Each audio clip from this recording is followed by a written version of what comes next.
Hey, and welcome back to another episode of the Flick Fanatics. Flick Fanatics. Took too long. New episode. New episode of 5? Thank you, bro. 6. 7. It's episode 7. Thank Is you. it really? Thank you. Yeah.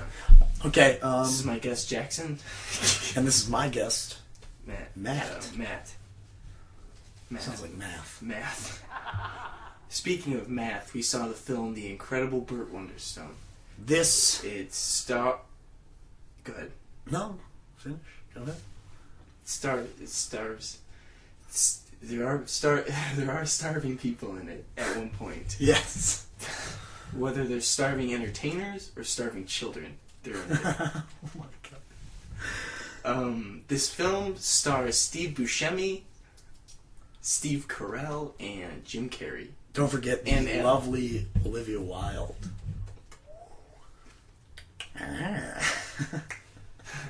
Whoa, no, but there, seriously. settle down. It also has James Gandolfini. He was in The Sopranos. And the great Alan Arkin. Little Miss Sunshine. Yeah, it was one of my favorite actors, for sure. And Michael Scott's also in Little Miss Sunshine.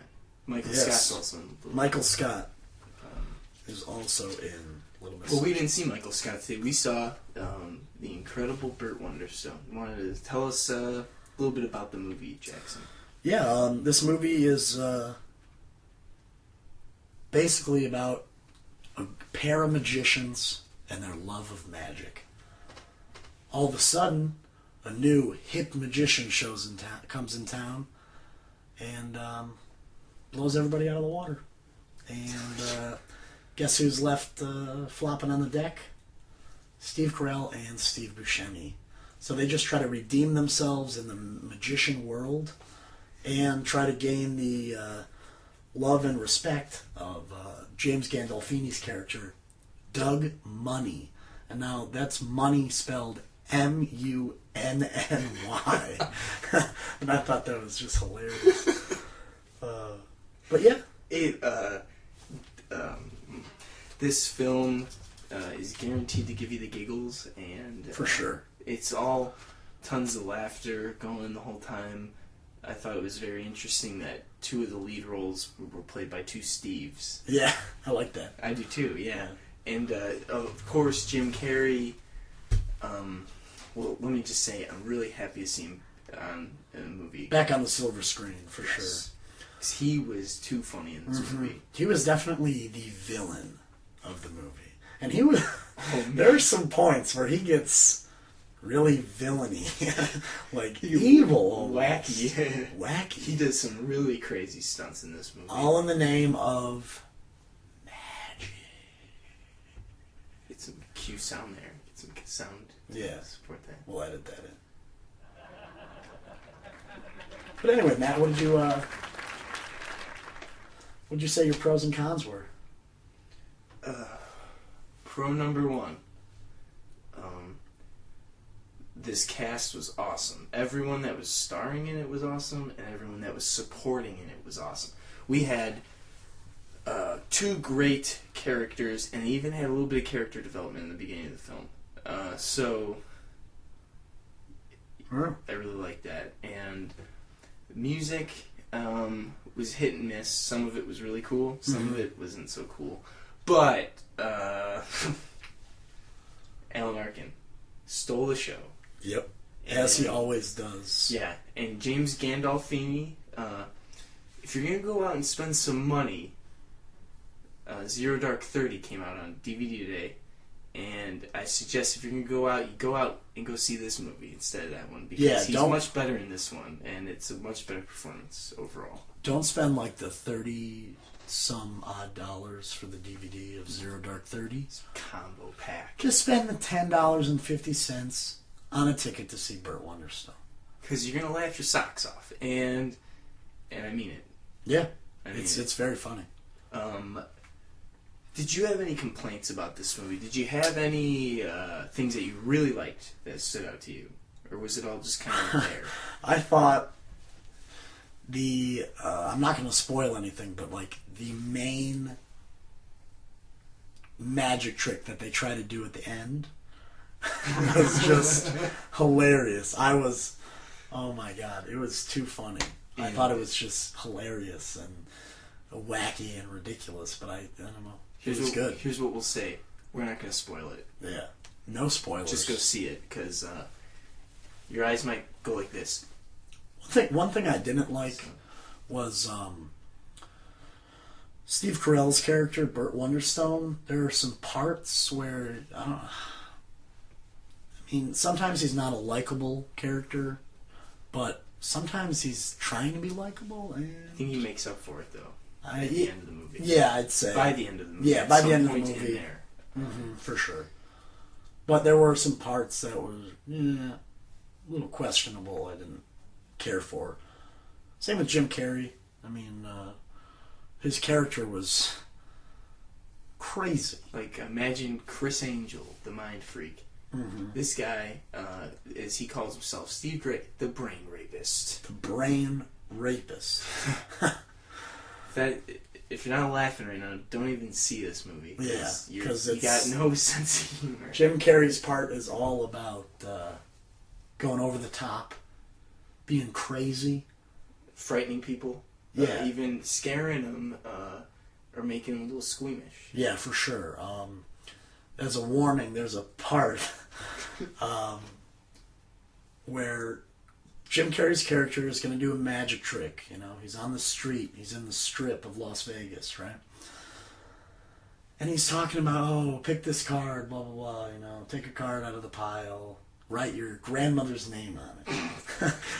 And this guy writes the grandmother's name on it, and then, I'm not going to spoil it, but his reveal of the trick is him taking out a knife and mutilating himself. And then, rooting through the open wound and pulling out a card. And I thought, they would cut away a little, maybe. Yeah, this isn't 127 hours. It's a PG-13 movie. PG-13? PG-13. And he's, rooting around in that open wound. Ooh, yeah, he did. It was, I'm not going to lie, it was hilarious. It was very, very, very funny. But, for a PG-13 movie, I just thought it was a little over the top. It was funny, but, it's a family movie. But Jim Carrey, though, is Jim Carrey, and no one can take that title away from him. Absolutely. So you better go in expecting that. Definitely. What would you give this film overall if you put it on a scale and you weighed it out and said, I give this movie this? Under the genre of comedy, and judging on how many laughs it got by me, I thought it was easily, I'm saying, a 3.5 out of 5. But I wouldn't be afraid to go up to 4 out of 5, because I thought it was hilarious. All the critics are saying, Burt Wonderstone, Steve Carell, typecast as this nice guy, can only play one character. But I thought he was really, really, really funny in this. I thought it was a good movie, So, 3.5 to 4 out of 5. Very good. That's respectable. I am also on the same boat. I would give this movie a 3.5 out of 5. Maybe. No, because Steve Carell, Steve Buscemi, and Jim Carrey are in it, I'll give it a 4.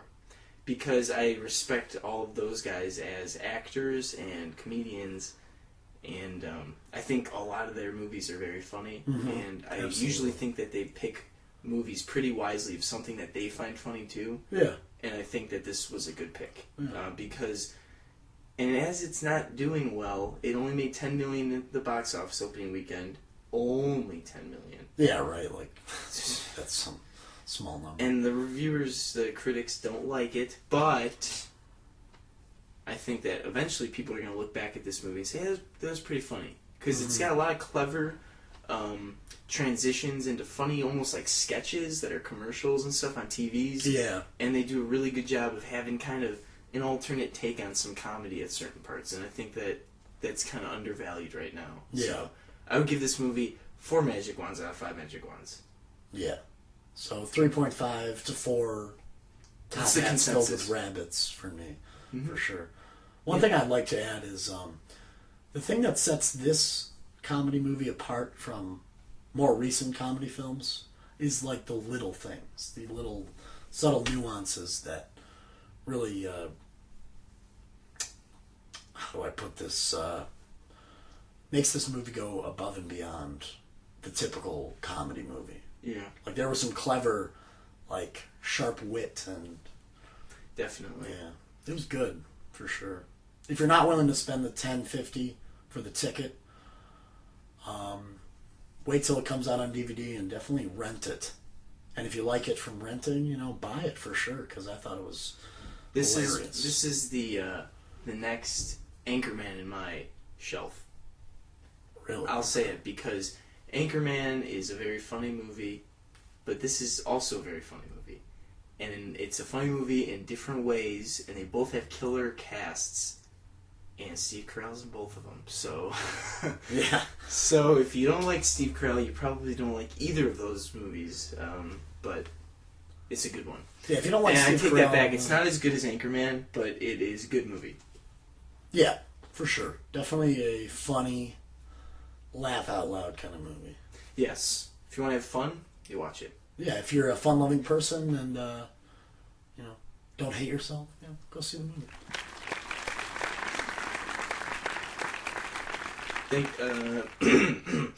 We have a bonus segment, very new one. This is one that I like. It's called The Cage Corner, with your host Matt and Jackson.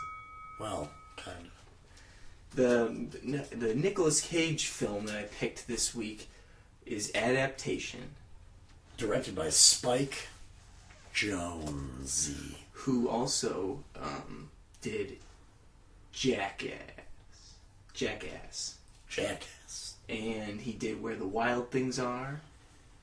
And he also did the Arcade Fire short film. Yeah, Scenes from from the the Suburbs. That was good. Yeah, 30 right. minutes, but that was amazing. You're right. Anyway, Adaptation. What do you think? Saw this movie a couple years ago for the first time, and I was very impressed the first time I saw it, because a lot of people are used to seeing Nicolas Cage in a lot of action movies, almost mindless movies, kind of in a way, where it's almost like, hey Nick, are you just doing this for the paycheck, or do you really like acting? Yeah. So, I thought that this movie stood out because it stars Nicolas Cage. And it also... And Nicolas Cage. You're right. Both of them. You're right. They're both in it. And who else is in this one? I believe Meryl Streep, Tilda Swinton, and Chris Cooper. Chris Cooper's pretty good. Little breaking news update. Chris Cooper has been confirmed as Norman Osborn in the next Amazing Spider-Man film. So. But anyway, Adaptation. Personally, I really don't like Nicolas Cage. I don't think he's that funny. I don't think he's that great of an actor. But this movie was definitely a cut above the rest of the Nicolas Cage movies. This, along with Matchstick Men, I really like. And that's saying a lot, because I usually really, really don't like Nicolas Cage. And you see, I'm on the other side, kind of. Nicolas Cage is my favorite actor of all time, and I love all of his movies. So if you're going to come onto this show, you better know that I'm going to like all of them. Next week, we're going to review Sorcerer's Apprentice. Just kidding. Just joking. Because we're not done talking about adaptation. We're going to sum it up real quick. It's a good movie, and you should go see it. Yeah, go see it. It's on video. It's been on video for a while. Just give it a watch. It's on Netflix, too, so take a look. It's our Cage Corner Netflix Picks of the Weeks. Thank you, Nicolas Cage. For making a good movie. And don't forget to stay tuned for next installment of Flick Fanatics. Next week, why don't you tell them what we're reviewing? Well, we're going to review one of my favorite franchises, sequels. G.I. Joe Retaliation. Ooh. It's long anticipation for people like me who like it, who like G.I. Joe, and it was delayed about a year, and it's finally coming out March 29th.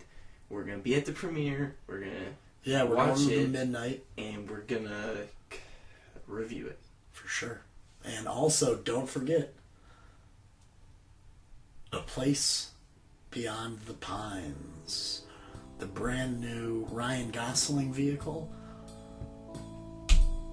It's going to be awesome. And Ray Liotta's in it, too. Ray Liotta. And he has Bradley Cooper. Yeah. Oscar nominee. Yeah. But definitely stay tuned for next installment. It's going to be a doozy. Yeah, it is. Thanks everybody.